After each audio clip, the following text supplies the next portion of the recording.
Conference से पहले कीर्ति आजाद के घर पहुंचे सीबीआई के अधिकारी, लेकिन कीर्ति ने बात करने से किया इनकार। सूत्रों के हवाले से खबर।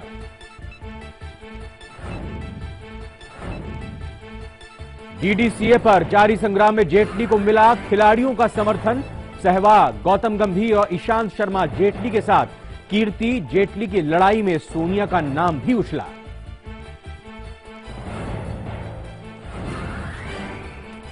निर्भया के कातिल की रिहाई का विरोध कर रहे लोगों को हटाया गया। प्रदर्शनकारी ने की फांसी देने की मांग। एनजीओ की निगरानी में रहेगा नाबालिग दोषी।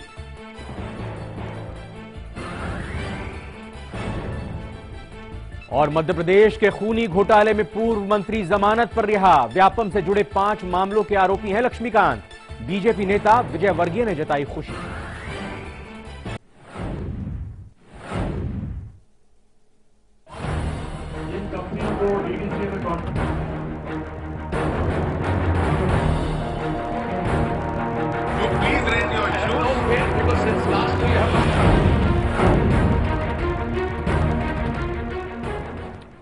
नमस्कार, हमारी खास पेशकश में स्वागत है आपका। मैं रविंद्र। डीडीसीए पर कीर्ति बम फूटा है, जिन्होंने विकीलीक्स फॉर इंडिया और सनस्टार के ऑपरेशन डीडीसीए के जरिए डीडीसीए में घोटालों को उजागर किया है। आम आदमी पार्टी के जेटली पर हमला करने के बाद कीर्ति आजाद भी डीडीसीए में भ्रष्टाचार को लेकर खुलकर सामने आए तो बीजेपी अध्यक्ष अमित शाह ने उनको बुलाया, लेकिन उनके कहने के बावजूद कीर्ति आजाद माने नहीं। और आज भी कीर्ति को लगातार वरिष्ठ बीजेपी नेताओं के फोन आ रहे थे और यह दबाव बनाया जा रहा था कि वो प्रेस कॉन्फ्रेंस ना करें, लेकिन कीर्ति ने प्रेस कॉन्फ्रेंस की और डीडीसीए के घोटालों को उजागर किया। कीर्ति आजाद का सीडी बम, डीडीसीए में भ्रष्टाचार के खुलासे का दावा, जेटली के कार्यालय का भी किया जिक्र। डीडीसीए बहाना, जेटली पर निशाना। डीडीसीए में कथित घोटाले में आप और अपने से घिरे वित्त मंत्री अरुण जेटली पर बीजेपी सांसद कीर्ति आजाद ने सीडी बम फोड़ा।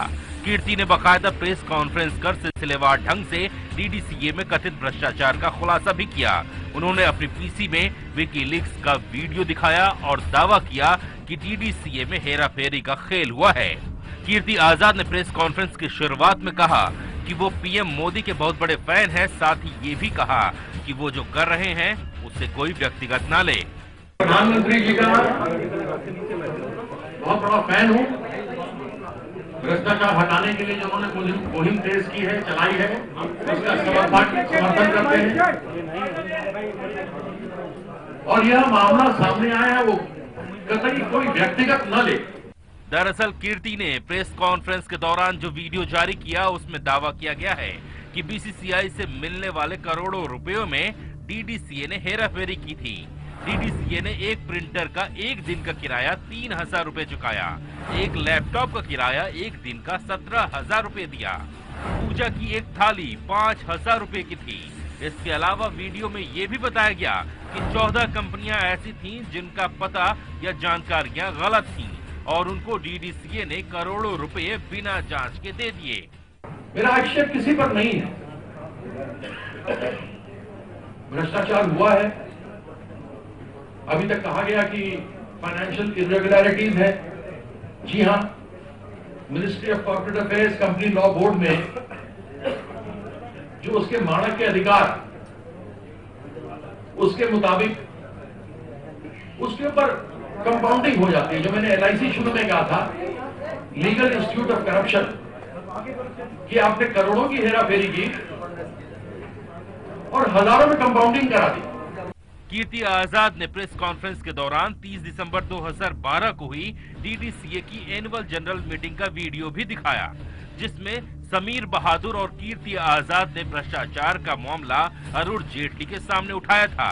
वीडियो में कीर्ति ने अरुण जेटली को उनकी 28 करोड़ की कंपनी पर सवाल पूछा था। साथ ही कागजातों और अकाउंट्स में गड़बड़ी का आरोप लगाते हुए फाइनेंशियल मैनुअल की मांग की थी। हालांकि अपने प्रेस कॉन्फ्रेंस में बार बार कीर्ति आजाद ये सफाई देते दिखे कि ये आरोप किसी पर व्यक्तिगत नहीं है। हम कोई एलिगेशन नहीं लगा, हम कोई एलिगेशन नहीं लगा। हम केवल ये कह रहे हैं कि भ्रष्टाचार हुआ है। इतने सालों से वहां पर भ्रष्टाचार हुआ है, उस भ्रष्टाचार का निष्कर्ष तो निकलना चाहिए ना। अगर केवल SFIO जाकर कहे कि यह फाइनेंशियल इरेगुलरिटी है, तो उसकी क्रिमिनल एस्पेक्ट अब सीबीआई देखेगी। हमने किसी व्यक्तिगत, उसमें तो किसी के ऊपर व्यक्तिगत रूप से आरोप नहीं लगा है SFIO की रिपोर्ट में। वो तो अब अनुसंधान का विषय है, जब सीबीआई इस पर अनुसंधान करेगी उसके बाद पता लगेगा। लेकिन आपको जो हमने फेक बिल्स दिखाया, इससे तो आपको पूरा विश्वास होगा ना इस पूरे यहाँ पर कमरे में बैठे लोगों को कि यह नकली बिल चलते थे। भले ही कीर्ति आजाद अपने पूरे प्रेस कॉन्फ्रेंस में जेटली पर सीधे सीधे आरोप लगाने से बचते दिखे, लेकिन उन्होंने DDCA में गड़बड़ी का जो जिक्र किया वो जेटली के कार्यकाल का ही था। DDCA में गड़बड़ी को लेकर सवाल उठाने वाले और इसके सबूत देने वाले कीर्ति से जब ये पूछा गया कि क्या उनके खिलाफ कार्रवाई हो सकती है, तो उन्होंने क्या कहा, जरा आप भी सुनिए। माननीय प्रधानमंत्री जी के भ्रष्टाचार देश से हटाने के मुहिम में उनके साथ हूँ, और यह कोई आज मेरे पर कार्रवाई हो तो उचित न होगा। आप लोग तो सभी जानते रहे कि मैं कितने लंबे अरसे से इस विषय पर काम करता रहा हूँ, और आज भी हाथ जोड़कर महाशय से कह सकता हूँ कि महाशय इसको देख लें, क्योंकि अगर यदि इसकी जानकारी आपको है जो हमने निकाली है तो उचित रहेगा। मैं तो हाथ जोड़कर कहीं करबद्ध प्रार्थना कर सकता हूँ। मैंने आरोप तो किसी पर नहीं लगाए, वो तो अब सीबीआई पे निर्भर करता है, जब वो अनुसंधान करेगा तो किसको किसको पकड़ता है। DDCA में गड़बड़ी को लेकर कीर्ति ने जो सवाल उठाए हैं, कुछ इसी तरह के आरोप आम आदमी पार्टी लगा चुकी है। ऐसे में आप और अपनों के आरोपों में अरुण जेटली फंसते दिख रहे हैं। Vikas Chandra, live India, Delhi. WikiLeaks for India और सनस्टार के खुलासे में एक और वीडियो जारी किया गया है, जिसमें यह दिखाया गया है कि किस तरह से 2011 और 12 की DDCA की वार्षिक बैठक में कीर्ति आजाद ने खुले मंच पर सीधे जेटली के सामने DDCA में चल रही धांधली को सामने रखा था, लेकिन वहां बात तू मैं में सीमित रही, आगे नहीं बढ़ी। सुनिए उस पूरे वाक्य को। जो पिछले वर्ष के हमने आप प्रश्न पूछे थे वही जवाब नहीं आए, तो इसके कब आएंगे मुझे मालूम है। Very correctly said by Samir that we are neither with either or survivor today. I don't know whether we have mend ways with them, दोनों को बना के फिर बैठा दिया आपने साथ में या नहीं, I don't know। तो ना हम either के साथ हैं या survivor के साथ हैं, we are with cricket। सबसे पहली बात तो बड़ी humbly आपसे जानना चाहता हूँ अध्यक्ष, आप इतने बड़े लीडर हैं, आपकी इतनी रेपुटेशन है, आप एक कंपनी 28 करोड़ की चलाते हैं और आपके पास फाइनेंशियल मैनुअल नहीं है। मेरे ख्याल से SFI ने आपसे यही पूछा था, सीरियस फ्रॉड इन्वेस्टिगेटिंग ऑफिस, जो आपने ही बनवाया था जब आप कॉर्पोरेट अफेयर्स के मिनिस्टर थे, तो आप जानते हैं उसके रैमिफिकेशंस कैसे हैं। मुझे बड़ी खुशी है कि इस बार जो कॉर्पोरेट अफेयर्स का पास हुआ है बिल, उसके अंदर उसकी ऐसी ताकत होगी कि फिर हमें मंत्रालय में जाकर के नहीं बात करनी पड़ेगी और किसी को दबाव नहीं देना पड़ेगा कि भाई अपने आदमियों को आगे न बढ़े। आपने जवाब कुछ नहीं दिया।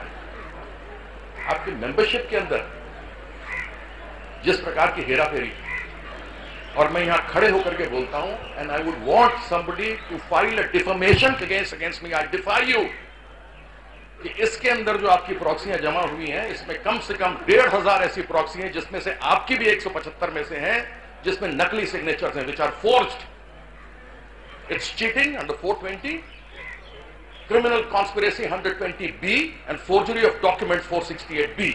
I am not a lawyer, but I know about law without a degree. आपके 150 सेक्शन 150 में मैं इंस्पेक्शन करने आया, और जब शुरू में ही आदरणीय ट्रेजरर साहब को मैंने कह दिया आपके पास फाइनेंशियल मैनुअल है ही नहीं, तो ये अकाउंट्स है ही नहीं।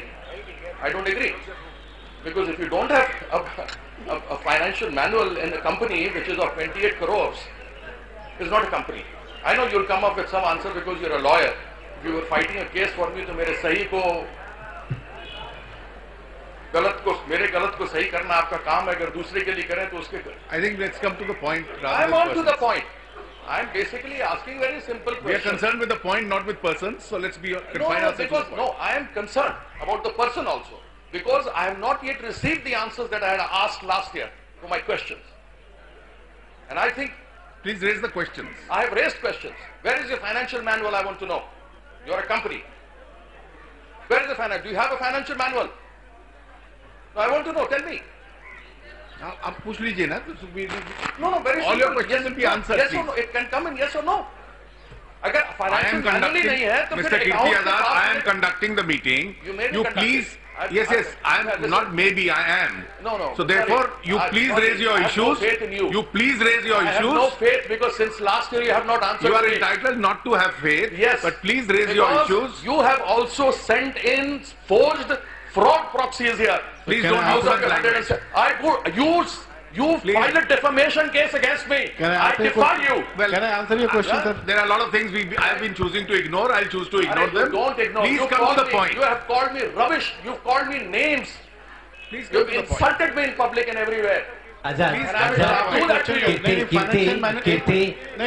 Kirti Azad, if you speak on the Mr. issues, Kirti, you tell me अगर whether आप you have a issues- financial आप manual. issues पे बोलिए. मैं जवाब देता हूँ. Financial Okay, manual. I'll give the Kirti. answer. If you don't Okay, have I'll give the financial answer. manual, I'll give the then answer. cannot be passed if it's 1 minute. I'll give the answer. I'll give the answer. Kirti, I'll give Kirti the इधर answer. देख, कीर्ति इधर देखो, कीर्ति इधर देख। Mr. R.P. Singh, please sit down. और आम आदमी party ने कीर्ति आजाद की प्रेस कॉन्फ्रेंस के बाद अपनी एक प्रेस कॉन्फ्रेंस भी की और इसी वीडियो का जरिया उन्होंने बनाया और जेटली पर हमला बोलने की पूरी कोशिश की। एजीएम कीर्ति आजाद खड़े होकर सवाल बताते हैं भ्रष्टाचार हो रहा। अरुण जेटली जी वहां बैठे हुए अध्यक्ष के नाते उनका जवाब क्या है? If my office bearers are facing criminal cases I am duty bound to defend, I am duty bound to defend them. यानी जब उनको यह बताया जाता है कि डीडीसीए में भयानक घोटाला चल रहा है, जबरदस्त फर्जीवाड़ा चल रहा है, तो वहां के अध्यक्ष महोदय जो देश में कानून मंत्री रह चुके हैं, बहुत वरिष्ठ राजनेता हैं, वो कह रहे हैं कि ये जो कुछ घोटाला हो रहा है, इन घोटालों में लिप्त जो हमारे लोग हैं उनको बचाना मेरी जिम्मेदारी है। I am duty bound to defend them. और अब आपको दिखाते हैं कि कीर्ति आजाद ने जिस विकीलीक्स और सनस्टार के ऑपरेशन डीडीसीए का हवाला दिया है उसमें है क्या और किस तरह से फर्जी कंपनियों का रियलिटी चेक किया गया।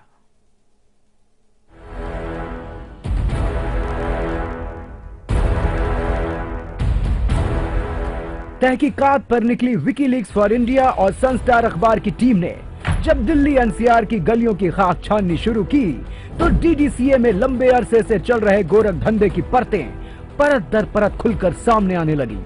इन्वेस्टिगेशन में हमारी टीम को एक दो नहीं बल्कि डीडीसीए की फाइल में 14 कंपनियां ऐसी मिली जिनके बिल पर दिया गया पता और जानकारी या तो अधूरी थी या गलत, और इन कंपनियों को डीडीसीए ने कथित रूप से करोड़ों रुपए बिना किसी वेरिफिकेशन के दे दिए थे। आइए अब आपको एक एक करके उन कंपनियों से रूबरू कराते हैं जिनके नाम पर डीडीसीए ने करोड़ों रुपए पास तो कर दिए लेकिन उनका कोई अस्तित्व ही नहीं है। आप कभी कहीं सिम कार्ड भी लेने जाते हैं ना, तो आपको अपना एड्रेस देना पड़ता है, आपको अपना टेलीफोन नंबर देना पड़ता है, आपको अपना आई कार्ड देना पड़ता है जो ऑथेंटिकेट करता है, चाहे जो भी वेरिफिकेशन के लिए हो, चाहे वोटर आई कार्ड दे दें या आप अपना आधार का कार्ड दें या जो भी आपके पास ऐसा रेलेवेंट कार्ड है जिससे ये बताता हो कि आप कौन है। R Infotech 1108 Vishal building 4249 Nehru Place New Delhi 110019। जब विकीलीक्स फॉर इंडिया की टीम आर इन्फोटेक की पड़ताल करने के लिए दिल्ली के नेहरू प्लेस पहुंची तो बड़ी मुशक्कत के बाद विशाल बिल्डिंग तो मिली लेकिन उसमें 1108 नंबर की दुकान नहीं मिली। जब हमारी टीम ने बिल्डिंग का कोना कोना छाना तो हमारी टीम को वहां किसी और दुकान नंबर पर आर इन्फोटेक तो मिल गया लेकिन उसने डीडीसीए के साथ कभी भी किसी तरह के काम करने या लेन देन से इनकार कर दिया। क्या ये 1108 विशाल बिल्डिंग ये आपके विशाल भवन में है? जी नहीं, ये हमारी 9 फ्लोर की 8 फ्लोर की बिल्डिंग है। हाँ। इस एड्रेस का 1108 हमारे यहाँ नहीं। ऑपरेशन डीडीसीए पर निकली विकीलीक्स फॉर इंडिया की टीम ने अब रुख किया उत्तम नगर का जहां हमें पहुंचना था। Traders private limited, house number 13, L extension part 2, Mohan garden, उत्तम नगर, न्यू दिल्ली 110059। लोगों से पूछताछ करते हुए लगभग 70 मिनट बीत चुके थे लेकिन वो पता नहीं मिल पा रहा था, लेकिन आखिरकार हमें वो पता मिल गया जो ट्रेडर्स प्राइवेट लिमिटेड के बिल पर दिया हुआ था। लेकिन वहां भी वही हुआ जो पिछली बार हुआ था। यहां भी एक घर था, ना कि कोई ऑफिस। जब हमारे रिपोर्टर्स ने घर वालों से बात कर पता करने की कोशिश की कि पहले यहां कोई ऑफिस तो नहीं था, तो आइए सुनते हैं क्या कहा घर वालों ने।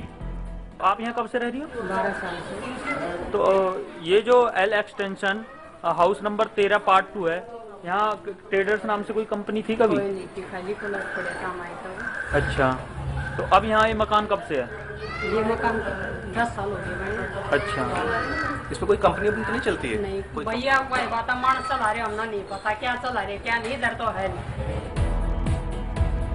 इसके बाद एक और कंपनी की हकीकत जानने के लिए विकीलीक्स फॉर इंडिया और सनस्टार अखबार की टीम ने रुख किया दिल्ली के पीतमपुरा का। Shri Ram trade company private limited, address 173 Deepali Pitampura, Delhi 110034। जब विकीलीक्स फॉर इंडिया की टीम बिल पर दिए गए पते पर पहुंची तो वहां कोई कंपनी नहीं बल्कि एक आलीशान मकान था। जब हमारे संवाददाता ने उस घर में काम करने वाले एक शख्स से बातचीत की तो सुनिए उसका क्या कहना है। ये यहाँ पर श्री राम ट्रेडर्स के नाम से कोई कंपनी थी क्या? नहीं थी, यहाँ तो कोई कंपनी नहीं है, मैं 10 साल से देख रहा हूँ। 10 साल से हैं आप यहाँ पर? इस नाम से कोई कंपनी नहीं है? नहीं, यहाँ तो कोई कंपनी नहीं है। अच्छा, यहाँ पर किसी का घर है? हाँ, यहाँ तो घर है यहाँ पर। ये पूरी बिल्डिंग एक ही आदमी का है या किसी का और मतलब? नहीं जी, 2 आदमी का है। 2 आदमी का है। 10 साल से आपने कुछ कभी देखा नहीं इस पे कोई कंपनी के नाम से? कोई ऐसा कंपनी नहीं देखा कि ये इस नाम से कोई कंपनी कभी सुना है आपने? श्री राम ट्रेडर्स के नाम से अगल बगल इस नाम का कोई कंपनी नहीं है। हाँ, ये 173 दीपाली है ना? क्या है एड्रेस? 123 दीपाली है। कितना? तो सुना आपने, ये पता भी फर्जी निकला। मोदी सरकार की तरफ से भी कीर्ति आजाद के आरोपों को लेकर प्रतिक्रिया आई है। केंद्रीय मंत्री रविशंकर प्रसाद ने कहा कि वो जेटली पर रहे इन आरोपों की निंदा करते हैं। बहुत विश्वास के साथ मानते हैं कि अरुण जेटली जी का जीवन ईमानदारी, पारदर्शिता और प्रामाणिकता का रहा है। कई वर्षों से उन्होंने सार्वजनिक जीवन में कई जिम्मेदारियां निभाई हैं और बहुत ही जवाबदारी के साथ निभाई हैं। इसलिए हमें उनके ईमानदार जीवन पर बहुत ही गर्व है। साथ ही हम बार बार यह कह रहे हैं कि हम ना तो कीर्ति आजाद के आरोपों की पुष्टि करते हैं और ना ही उन्होंने जिस विकीलीक्स फॉर इंडिया के ऑपरेशन डीडीसीए का हवाला दिया उसका भी हम वकालत नहीं करते, समर्थन नहीं करते, ना हम इसकी पुष्टि करते हैं। अभी हम एक ब्रेक के लिए रुक रहे हैं और ब्रेक के बाद आपको दिखाएंगे कि कैसे डीडीसीए ने आईपीएल टिकटों की कालाबाजारी की। बने रहिए हमारे साथ। जिन कंपनियों को डीडीसीए में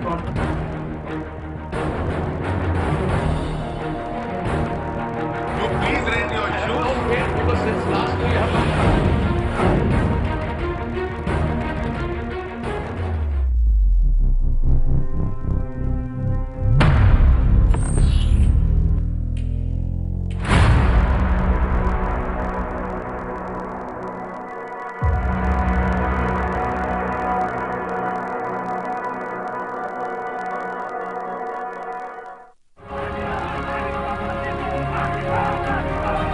आश्वासन मिला था कि हमको इंसाफ मिलेगा, वो इंसाफ नहीं मिला।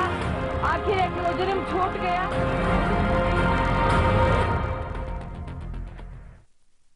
आपका साधारण टैंक दे लगातार प्रॉब्लम, तो प्लम्बर के साथ ऐसा करीबी रिश्ता जुड़ेगा ही। ले आइए सिंटेक्स का triple layered water storage solution. Sintex, we make sense. कहानी ये है कि एक शादीशुदा औरत अपने आप को अनमैरिड बताती है और वो औरत मेरी पत्नी है। कहानी ये है कि इस ऑफिस के बॉस अपने सुंदर सुशील एम्प्लॉय की शादी अपने हैंडसम भतीजे से कराना चाहती है। कहानी दरअसल ये है कि उसका जो पति है ना, वो नहीं चाहता है कि उसकी मैरिड पत्नी पर उसके बॉस का अनमैरिड भतीजा डोरे डाले। विमल पान मसाला प्रेजेंट साहिब, बीवी और बॉस, कल से हर सोमवार से शुक्रवार रात 10 बजे सिर्फ सब पर। खबरों को देखने का हर किसी का अपना नजरिया होता है। मैं तो सिर्फ सवाल उठाता हूं, आपके सवाल आपकी आवाज बनकर। लाइव इंडिया, खबर हमारी, फैसला आपका।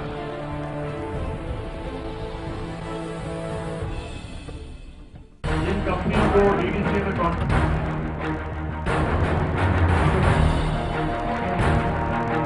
Please raise your shoes. because since last year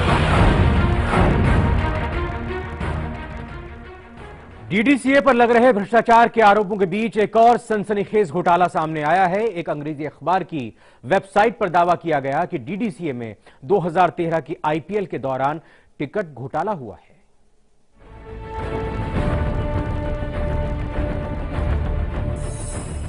DDCA पर करप्शन का एक और सनसनीखेज आरोप। आईपीएल टिकटों को ब्लैक करते थे डीडीसीए के अधिकारी। फ्री की टिकटों के लिए खर्च किए करोड़ों रुपए। डेयर डेविल्स के मैच में करोड़ों का हेर फेर। डीडीसीए का टिकट घोटाला। अंग्रेजी मीडिया वेबसाइट dnaindia.com ने डीडीसीए पर भ्रष्टाचार का एक और गंभीर आरोप लगाया है। वेबसाइट की रिपोर्ट में आरोप है कि डीडीसीए ने फ्री आईपीएल टिकटों के लिए करोड़ों रुपए खर्च किए, जिसकी कोई जरूरत नहीं थी। डीडीसीए यानी Delhi and district cricket association ने दिल्ली डेयर डेविल्स के मालिकाना हक रखने वाली कंपनी जीएमआर स्पोर्ट्स के साथ मिलकर करोड़ों की हेरफेर की। आईपीएल में किया टिकटों का गोरख धंधा। फ्री मिले टिकटों की वसूली कीमत, दोगुनी कीमत पर बेचे टिकट। डीडीसीए ने दिल्ली डेयर डेविल्स की मालिक जीएमआर स्पोर्ट्स से मैच के टिकट 2 गुने से ज्यादा रकम देकर खरीदे, जबकि अनुबंध के आधार पर बड़ी तादाद में टिकटें फ्री दी जानी थीं। आईपीएल के दौरान डीडीसीए और जीएमआर के बीच अनुबंध हुआ था, जिसके तहत मैच की 15% टिकटें फ्री ऑफ चार्ज डीडीसीए को दी जानी थीं। डीडीसीए को फ्री मिलती थीं 6,300 टिकटें। फिर भी टिकटों के लिए खर्च की गई मोटी रकम। रिपोर्ट में आरोप लगे हैं कि फिरोज शाह कोटला मैदान पर 18 अप्रैल से 23 अप्रैल 2013 के बीच खेले गए 3 मैचों में जीएमआर ने डीडीसीए को बड़ी तादाद में टिकट बेचे थे। फ्री टिकट के बावजूद 21 अप्रैल को दिल्ली डेयर डेविल्स और मुंबई इंडियंस के बीच होने वाले मुकाबले में डीडीसीए ने 1,560 टिकट कुल 20 लाख की एक मुश्त रकम देकर खरीदे। इनमें से ज्यादातर टिकटें ईस्ट स्टैंड के सेकंड फ्लोर की थीं, जो 1,000 रुपए प्रति टिकट के हिसाब से बेची गईं। 1,560 में से ओल्ड क्लब हाउस के फर्स्ट फ्लोर की 60 टिकटें 7,000 रुपए प्रति टिकट के हिसाब से बेची गईं। रिपोर्ट में आरोप है कि दिल्ली मुंबई मैच के दौरान ये टिकटें दुगनी कीमत पर खरीदी गईं। इन्हीं सीटों की टिकटें कुछ दिन पहले 18 अप्रैल को दिल्ली डेयर डेविल्स और चेन्नई सुपर किंग्स के बीच हुए मैच के दौरान 500 रुपए टिकट की दर से खरीदी गई थीं। 23 अप्रैल को दिल्ली डेयर डेविल्स की टीम का मुकाबला किंग्स 11 पंजाब से हुआ था और उसमें भी 500 रुपए की दर से डीडीसीए ने टिकट खरीदी। इसके अलावा 10 मई को हुए दिल्ली डेयर डेविल्स और रॉयल चैलेंजर्स बेंगलुरु के मैच के दौरान भी फ्री टिकट के बावजूद करीब 2,200 टिकट 18 लाख रुपए चुकाने के बाद खरीदी गईं। इस तरह आईपीएल 2013 सीजन के दौरान डीडीसीए ने 15% यानी करीब 25,000 फ्री टिकटों के बावजूद 52 लाख रुपए टिकटों पर खर्च किए। इस रिपोर्ट में आरोप है कि डीडीसीए के अधिकारियों ने इन टिकटों को जमकर ब्लैक किया। इससे पहले अरुण जेटली को खत लिखकर कीर्ति आजाद ने यह बात कही थी कि डीडीसीए के जरिए टिकटों का भ्रष्टाचार सिर्फ आईपीएल में ही नहीं हुआ, बल्कि अंतर्राष्ट्रीय मैचों में भी हुआ। ब्यूरो रिपोर्ट के साथ देवेश वशिष्ठ, लाइव इंडिया, दिल्ली। वैसे आपको बता दें कि कीर्ति आजाद और अरुण जेटली की लड़ाई कोई नई नहीं है, लेकिन इन दोनों के जंग में अब दिल्ली सरकार भी कूद पड़ी है। तब मामले ने और ज्यादा तूल पकड़ लिया और यह भी तब हुआ जब सीबीआई ने मुख्यमंत्री केजरीवाल के प्रधान सचिव राजेंद्र कुमार के दफ्तर पर छापा मारा। चलिए आपको बताते हैं कि आम आदमी पार्टी ने क्यों और कैसे अरुण जेटली के खिलाफ यह मोर्चा खोला।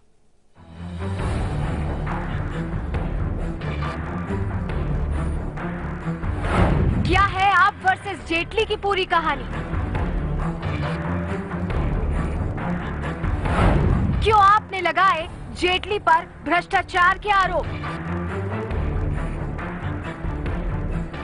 क्या कीर्ति आजाद को मिल गया है आपका साथ? दरअसल ये सवाल इसलिए उठ रहे हैं क्योंकि डीडीसीए की ये लड़ाई सिर्फ कीर्ति आजाद और अरुण जेटली के बीच नहीं रह गई है, बल्कि अब इसमें एक पार्टी दिल्ली सरकार भी हो गई है और एक तरह से कीर्ति आजाद की लड़ाई को आम आदमी पार्टी का सपोर्ट मिल गया है। दरअसल दिल्ली के प्रधान सचिव राजेंद्र कुमार के दफ्तर पर जब सीबीआई ने छापा मारा तो आम आदमी पार्टी ने इसे बदले की कार्रवाई करार दिया। आपका कहना था कि केंद्र सरकार ने सीबीआई के छापे राजेंद्र कुमार पर इसलिए डलवाए हैं क्योंकि उन्हें अपने वित्त मंत्री अरुण जेटली को डीडीसीए स्कैम में बचाना है और सीबीआई इसी स्कैम से जुड़ी फाइलें देखने ही उनके दफ्तर में घुसी थी। अरुण जेटली जी की अध्यक्षता ने 24 करोड़ रुपए का बजट बनाया कि हम इस स्टेडियम को 24 करोड़ रुपए में कंस्ट्रक्ट करेंगे। कुल राशि 114 करोड़ रुपए खर्च करी गई। कहां गए वो 90 करोड़? अब यहाँ पर सवाल ये भी है कि आखिर ऐसी नौबत आई ही क्यों? ऐसे हालात क्यों बने कि डीडीसीए के मुद्दे पर केंद्र और दिल्ली सरकार आमने सामने आ गई?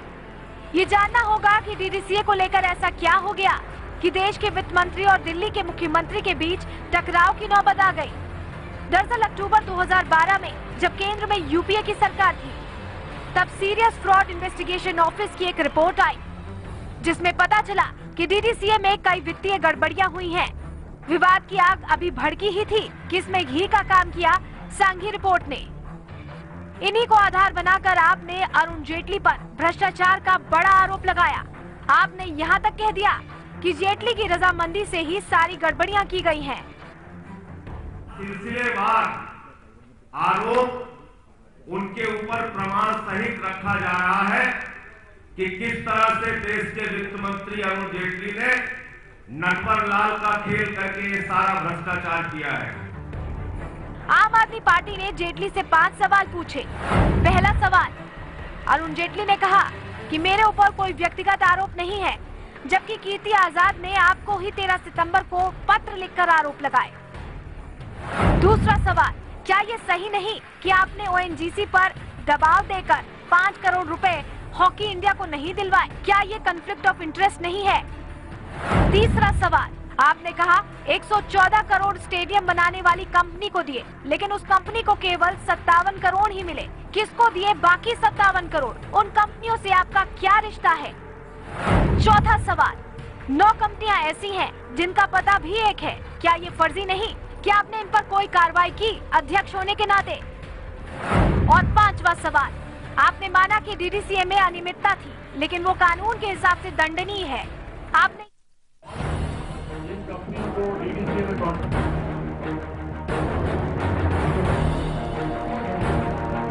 Please raise your shoes because since last year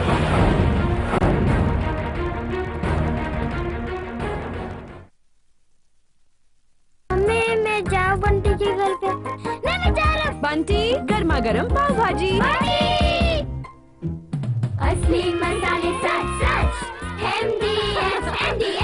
MDH पाव भाजी मसाला, उत्तम और स्वादिष्ट मसाले सही मात्रा में और आपकी बनाई पाव भाजी सबका दिल जीती।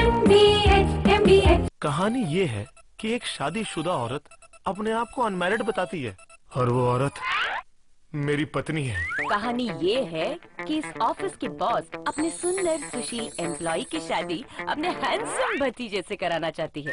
कहानी दरअसल ये है कि उसका जो पति है ना, वो नहीं चाहता है कि उसकी मैरिड पत्नी पर उसके बॉस का अनमैरिड भतीजा डोरे डाले।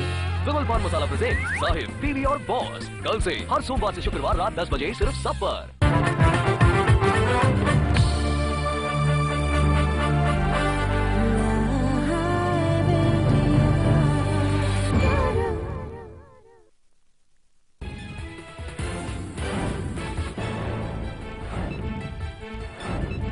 कीर्ति ने जारी किया डीडीसीए में घोटाले का वीडियो, जेटली पर साधा निशाना। डीडीसीए में भ्रष्टाचार की थी जानकारी। बीजेपी ने आरोपों को किया खारिज, कहा जेटली की ईमानदारी पर गर्व।